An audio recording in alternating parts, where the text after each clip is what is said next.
तो चाहते हैं कि मुज़ाकरात हो, अमन हो, दोनों मुल्क प्यार मोहब्बत से रहें, लेकिन आपको तो अपनी मूवीज बेचनी है, आपको तो पैसे कमाने हैं। हाँ। आपके तो इलेक्शन भी पाकिस्तान के नाम पर लड़े जाते हैं। ओफो। पाकिस्तान में तो कोई इलेक्शन इंडिया के नाम पर नहीं लड़ा जाता। हाँ। तो आप तो बातें कीजिए, लेकिन मेरी आपको ये रिक्वेस्ट है कि अमन की बात किया करें। इस तरह की फिल्में आप बनानी है तो आप 6 और 7 मई की रात को जो इंडिया को मार पड़ी पाकिस्तान पे फिर वही उस बात है, मैंने पे बनाए, ऑपरेशन हमने किया, कुलभूषण यादव पे बनाए। मुझे बताएं अभी ललित तक अंबरदार कुलभूषण भाई यादव पर ऑपरेशन आपने हमने क्यों नहीं किया। फिल्म बनाई? इनके वजीरे आजम कह गए कि भाई मेरे पास रात को 2:30 बजे फोन आ गया कि भारत ने इधर नूर खान एयरबेस पर चकलाला पर अटैक कर दिया है, वहां पर बम गिर गए हैं, और ये कह रहे हैं फिल्म बनाए। तो सवाल है कि दिखाएंगे किसको? मसूद अजहर को रोते हुए, वो एयरबेस पर इतने बड़े बड़े गड्ढे होते हुए। दुनिया का मीडिया कह रहा है जो प्रेसिडेंट ट्रंप आपके चहेते जो एक सपोर्टर हैं, मोदी साहब जिनको सपोर्ट करते पांडे जी, हैं, भाई मैं आपको कहना चाहता हूं कि हम हिंदुस्तानी लोग ना बड़े बेदिल और बेदर्द हो गए हैं। सुने आप, हम बड़े बेदिल और जालिम हो गए हैं। अभी ऑपरेशन सिंदूर के जख्म इतने हरे हैं, उसके बावजूद आपने धुरंधर फिल्म के गोला मार दिया पाकिस्तान के ऊपर। देखिए कितने तिलमिला रहे हैं, बौखला गए, फिल्म के नाम पे बौखला गए। और हम जो दिखा रहे हैं, जो कर्नल साहिबा बता रही थी, बिल्कुल बिल्कुल ये पाकिस्तान के साथ कैसे लड़ रहा है, और पहली बार नहीं लड़ रहा है। 1971 की बोलिए, इनके 1 लाख फौजियों ने अपनी पतलूनें उतार के, अपनी बेल्टें उतार के ढाका के अंदर कैसे सरेंडर कर दिया था। याद रखिएगा, उसके ऊपर जो फिल्म बनी है वो भी देख लीजिएगा। किस तरह से आपके जो आका है ना अमेरिका, अपना 7th फ्लीट भेजा था, उसके बावजूद आधे रास्ते से वापस चला गया था, ये याद रखिएगा। और दूसरा, अभी जो कुछ होने वाला है आपके यहाँ पे, आपका जो बलूचिस्तान, आपका जो सिंध है, आपका जो पंजाब का भी हिस्सा है, आपका तो पख्तूनिस्तान है, सारा अलग हो जाएगा। उसके ऊपर भी हम फिल्में बनाएंगे। और आप जैसे लोगों के लिए जो कराची में आपने मुहाजिरों के साथ किया, जिन्होंने पाकिस्तान बनाया, हिंदुस्तान के मुसलमान यूपी और बिहार के मुसलमान, महाराष्ट्र के मुसलमान जो पाकिस्तान गए थे, आज तक आप उनको मुहाजिर बोलते हैं। क्या उनके कौमी एमक्यूएम पीपीपी और पख्तून क्या लड़ते नहीं थे कराची में? क्या कराची की मेन सड़कों के बंकर नहीं लगे रहते थे? क्या आपने दाऊद को वहां पे बैठने के लिए इजाजत जब दी थी, दाऊद ने जब वहां पे कब्जा जमाना शुरू कर दिया था, क्या आपके वहां के जो गैंगस्टर थे उनसे लड़ा नहीं था? और आप सुनिए, आपने जो करदार किया ना इलियास कश्मीरी का, इलियास कश्मीरी ब्रिगेड 313 का ब्रिगेड कमांडर था, उसामा बिन लादेन का दूसरे नंबर का माना जाता था। वो हिंदुस्तान के अंदर एलओसी पास करके हमारे फौजियों के सर काट के ले जाता था पाकिस्तान। अच्छा, मैं आगे बढ़ूं ललित भाई, आपको भी रोकता हूं। मैं जरा मुफ्ती खान पर जाऊं, फिर उसके बाद इश्का और उजमा करदर आपके पास आ रहा हूं। मुफ्ती खान भाई, इसमें एक किरदार जिसकी सबसे ज्यादा चर्चा हो रही है, अक्षय खन्ना ने जिसका रोल प्ले किया है, रहमान डकैत का। फिल्म में कहा गया ये शेरे बलूच का भी इस्तेमाल किया। अच्छा, शेरे बलूच इस्तेमाल भी हुआ, और रहमान किस तरीके से आईएसआई के हाथों में कठपुतली बन गया, और आर्म्स किस तरीके से अफगानिस्तान से लाए गए, और फिर की हमारी पोल पट्टी न खुले। लेकिन आगे किसको किया? 26/11 में अजमल कसाब को, जिस अजमल कसाब के घर तक पाकिस्तान का ही एक न्यूज चैनल पहुंच गया।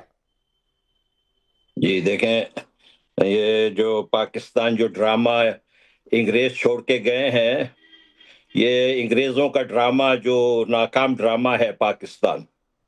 ये कराची में लियारी जो है वो गढ़ होता था सियासत का। हम बलोच लोग हैं, कराची की स्ट्रीट पावर हमारे हाथ में थी। फिर ये जिन्ना मरदूद आ गए, ब्रिटिश एजेंट, ये ब्रिटिश एजेंट था, इसके ऊपर मूवी बनानी चाहिए।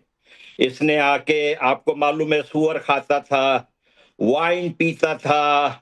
फिर यहां तक कि अयूब खान ने कहा, देखे हमने नहीं कहा, इनका ही सबसे पहले फील्ड मार्शल ने कहा कि वो अपने बहन के साथ इश्क में था, और इस किस्म का आदमी था जिन्ना। और सबसे पहले उसने क्या काम किया, एक सेठ था मारवाड़ी, सेठ शिव रतन मोहाटा, उनके पैलेस पे कब्जा कर लिया बगैर पैसे के, और उसी पैलेस में उनकी बहन फातिमा जिन्ना को अयूब खान ने गला घोंट के 9 जुलाई 1967 को मारा। हमें पाकिस्तान का अंदर बाहर हर चीज का पता है। ये एक क्रिमिनल एंटरप्राइज है जो बर्तानिया छोड़ के गया है, जिसको आज CIA चला रहा है, पूरे खित्ते में के लिए ये वबाल है। हमारे इलाके में वॉर क्राइम्स कर रहा है, बलूचिस्तान में, अफगानिस्तान पे बमबारी कर रहा है, कश्मीर में आके ये टेररिज्म करते हैं। मैं आपसे अर्ज करूं, आप अगर रिपोर्ट देखें, बाबा जी को बोले घर जाके आराम करें, अलिफ से बे कोको, इनको कुछ पता नहीं क्या हो रहा है, पता नहीं कौन सी ये झूठ की कहानियां जो है सारी दुनिया को सुना रहे हैं। इनको तो समझ ही नहीं आ रही कि ये बात क्या कर रहे हैं। पता नहीं ये किसकी तरफ है, ये कहाँ के बलोची हैं, जरा हमें भी पता चले ना। ऐसे हमने नमूने आप तो प्लीज बीच में इंटरप्ट ना करें, आप इंटरप्ट ना करें, आप जरा तमीज सीखे, आपको उम्र खासा हो गया है, जरा तमीज से बात करें, इंटरप्ट ना करें, भाइयों के साथ इंटरप्ट ना करें, मुझे आप सच बात बोलने दें। हर वक्त ना दूसरे मुल्कों में घुस के और मैं झूठ कह रहा हूँ। सुजान नवाज की किताब में नहीं लिखा, सुजान नवाज की किताब में नहीं लिखा हुआ, सुजान नवाज की किताब में लिखा है या नहीं लिखा है? ये सिर्फ आप बॉलीवुड में कर सकते हैं। ये बॉलीवुड ही है जो आप लोगों को खुश रखता है, क्योंकि आप हकीकत में तो मार अच्छा मैडम उजमा करदार जी, मैं आता हूँ मुफ्ती खान आपके पास। उजमा जी सुनिए, आप कह रही है बॉलीवुड हमें खुश रखता है। 1971 में बांग्लादेश बना तो किसने खुश किया हिंदुस्तान को? मैं आपसे कहता हूं 1971 में बांग्लादेश बना, इस ग्लोब पर एक नया मुल्क आ गया, तो किसने खुश किया हिंदुस्तान को? 92,000 मोर देन 92,000 सोल्जर्स ने पाकिस्तान के सरेंडर कर दिया। किसने खुश किया हिंदुस्तान को? 1965 की जंग में लाहौर तक पहुंच गए भारतीय सैनिक, किसने खुश किया? ये तो तारीखी है। जो मुफ्ती भानी के साथ मिली थी, ये सारी साजिश जो है, किसने खुश किया? कौन किसके साथ मिला था छोड़ दीजिए पहले, मैं कह रहा हूं किसने किसको खुश किया?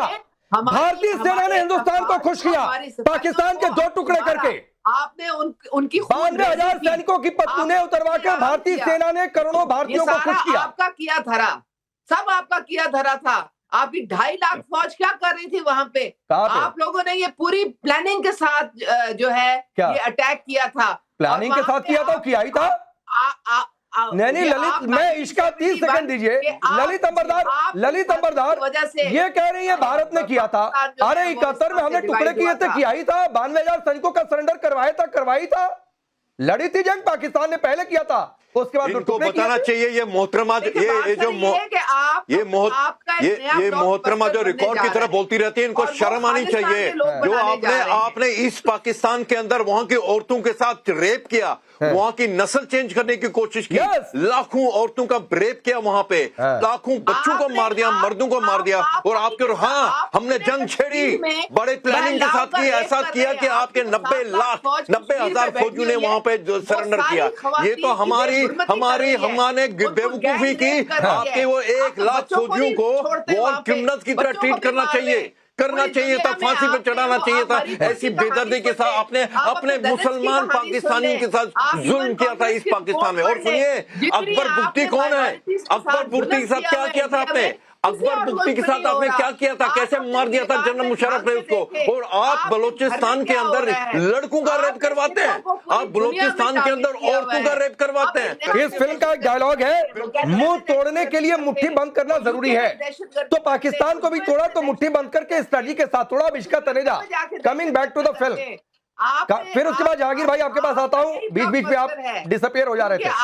इशिका तनेजा, ये फिल्म से इतनी दिक्कत क्यों हो गई है? ये कह रहे हैं कि झूठी है, फिर भी दिक्कत है। ये कह रहे हैं प्रोपेगेंडा है, तो भी दिक्कत है। रियल ऑडियो दिखा दो तो भी दिक्कत है। जी मैं सबसे पहले ना यहाँ पे जितने पाकिस्तानी पत्रकार और नेता बैठे हुए हैं उनको मैं अपना पल्लू ऑफर करना चाहूंगी कि अपने आंसू इस पल्लू से पोंछ ले, और मैं तालियां बजाना चाहूंगी जो हमारे अंडरडॉग है आदित्य धर जी के लिए, कि इनकी एक फिल्म आती है और इनकी पतलूनें खुल जाती हैं। इनकी जो ये पतलूनें खोलते जा रहे हैं आदित्य धर जी, क्योंकि उन्होंने प्रूफ के साथ साथ बताया है 26/11 पे क्या हुआ था, पार्लियामेंट अटैक में क्या हुआ था, कांधार हाईजैकिंग में क्या हुआ था, और इतने प्रूफ दिखाने के बाद भी इनको कोई शक्ल नहीं मिल गई कहाँ पे अपने किस जगह पे अपना सर छुपाए, मुंह छुपाए। तो इसी के लिए मैं इनको ये जो पल्लू है वो देना चाहूंगी, क्योंकि ये जो फेक नैरेटिव चलता रहता है कि ऐसा कुछ नहीं होता, ऐसा कुछ नहीं हुआ था, क्योंकि हमारी सरकार ने लाखों बारी बता दिया है कि जो ISI है वो state funded, Pakistan state funded terrorist actually activities करता रहता है।